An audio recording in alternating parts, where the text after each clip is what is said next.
이런 질문들을 철학에서도 심리학에서도 늘 하게 만드는 것은 어떻게 보면 인간에 대한 이해가 그 사람의 사고와 마음의 구조를 형성하는 아주 중요한 것이기 때문에 그럴 겁니다. 성경도 역시 마찬가지입니다. 내가 누구인가, 사람이 누구인가에 대해서 끊임없이 알려주고 있습니다. 때로는 아름다운 존재로, 때로는 타락하고 죄를 짓는 존재로서 사람을 다룹니다.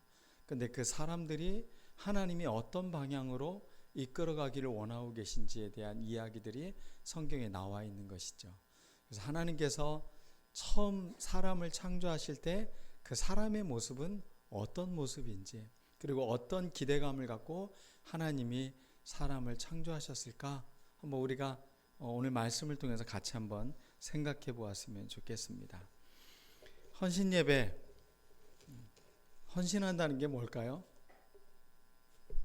헌신, 말 그대로 자기의 몸을 드린다는 게 헌신이죠. 그래서 우리가 참 자신을 드린다는 게 무엇인가, 그것은 내가 어떤 존재로 내가 하나님 앞에 나를 드릴 것인가, 이게 굉장히 중요한 문제이기도 하잖아요. 하나님께서 흙으로 사람을 지으셨습니다. 인간의 존재의 재료는 흙으로 지어졌다는 겁니다. 실제로 사람이 죽으면 흙으로 돌아가죠.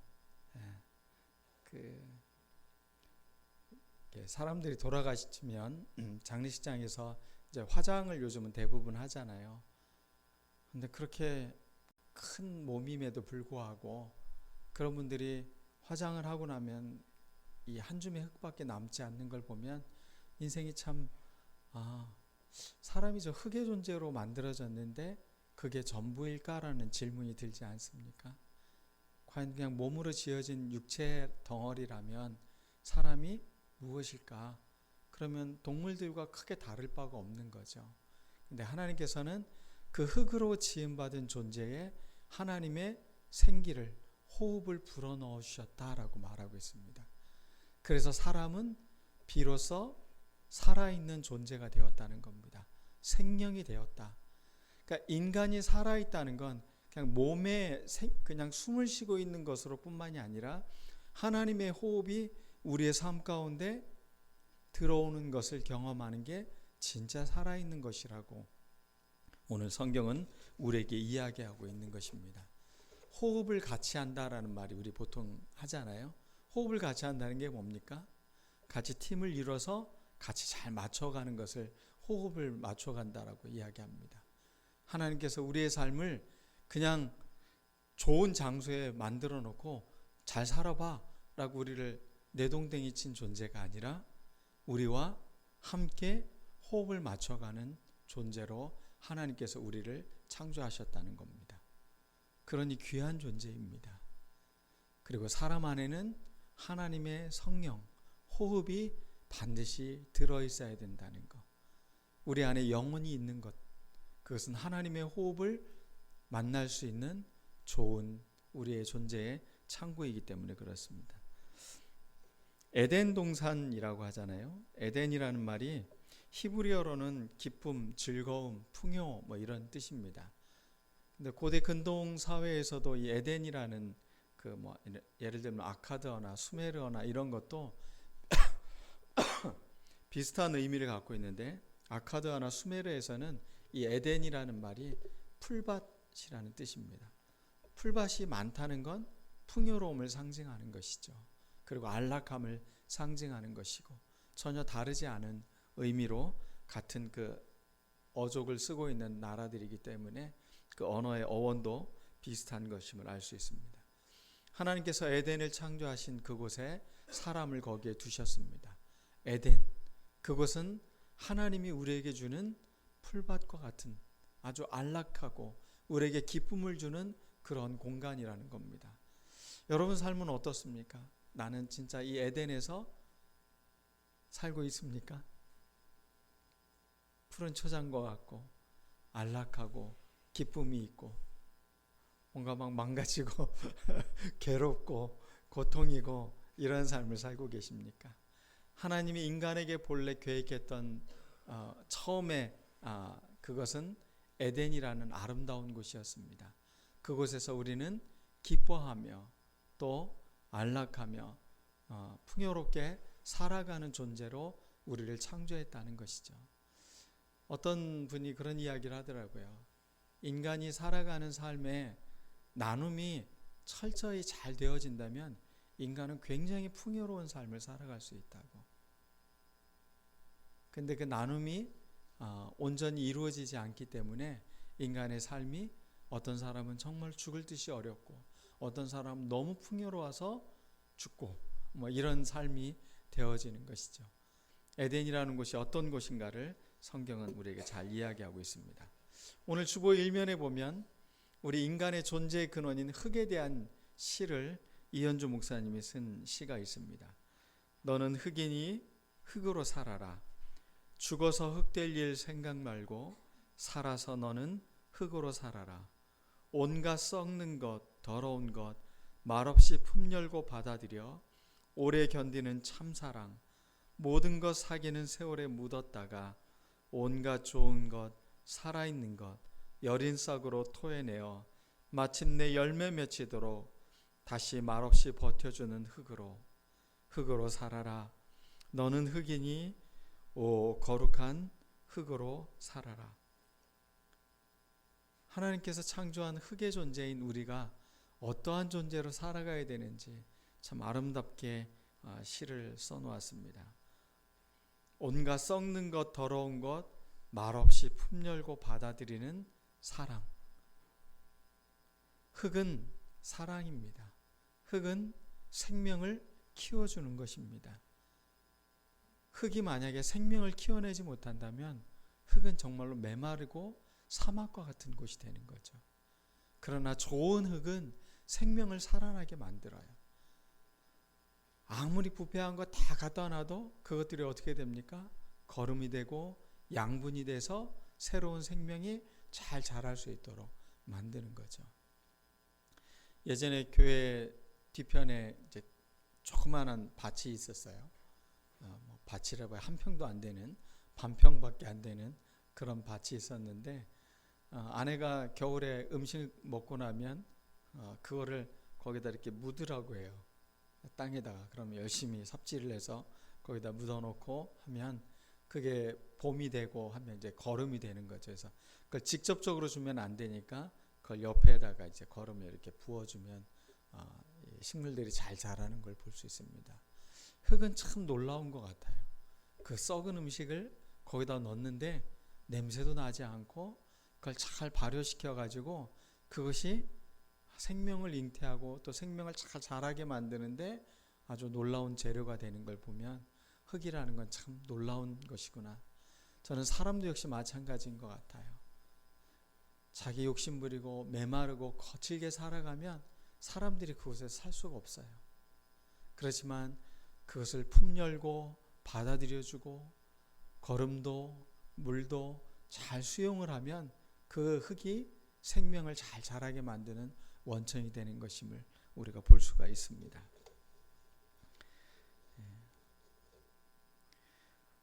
생명의 존재, 사랑의 존재, 그리고 정직한 흙의 존재로 우리가 살아가는 것, 그것은 우리의 삶에 콩을 심고 팥을 거두려고 하지 않는 이런 거짓된 마음이 아니라 정직하게 콩을 심었으면 콩을 거두는 이런 마음가짐으로 우리가 살아가는 우리가 되어야 될 줄로 믿습니다.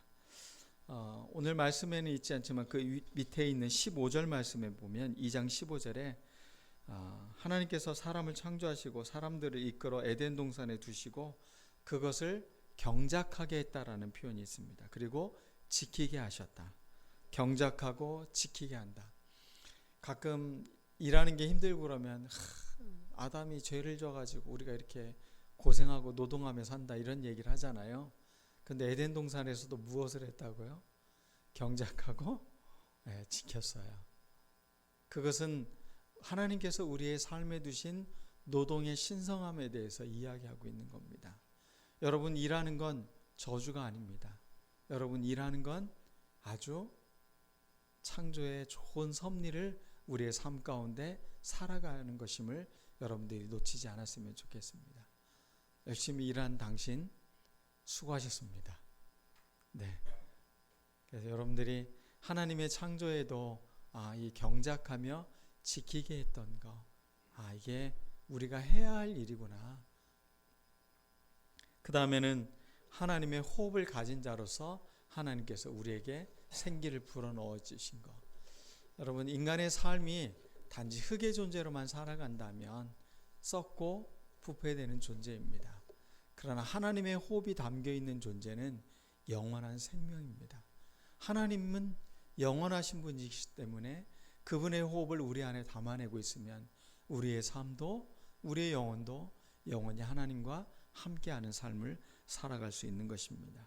하나님의 호흡을 담아내는 것, 그것은 우리에게 너무나도 중요한 일입니다.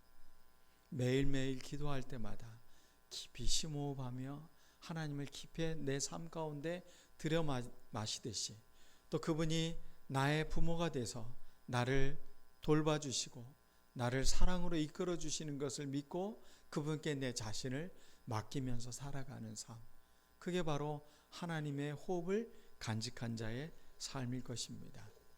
우리가 하나님의 사역을 한다는 건 무엇일까요? 일을 한다는 것. 에덴 동산은 일도 안 하고 그냥 편하게 놀고 먹고 하는 것이 아니라 뭔가의 역할들을 했던 것을 볼 수가 있습니다. 사람이 어떤 역할을 하기 위해서는 성장을 해야 됩니다. 교회 안에서 직분을 받고 사역자가 되고 이러한 일들은 내 역할이 이제 어른의 역할이 되었구나. 내가 조금씩 성장했구나. 그래서 내가 누군가를 돌볼 수 있고 누군가에게 힘을 줄 수 있고 누군가에게 위로가 될 수 있는 삶을 살아낼 수 있는 어른이 되어가고 있구나. 이런 것을 우리가 경험하는 거죠. 집사라는 게 무슨 지위나 어떤 특권이나 이런 게 아니잖아요. 정말 말 그대로 집사예요. 집안의 모든 일들을 섬기고 잘 살림을 할 수 있도록 돕는 역할을 집사라고 하잖아요. 예전에도 우리나라에 집사가 있었잖아요. 고양이의 집사는 고양이 주인이잖아요.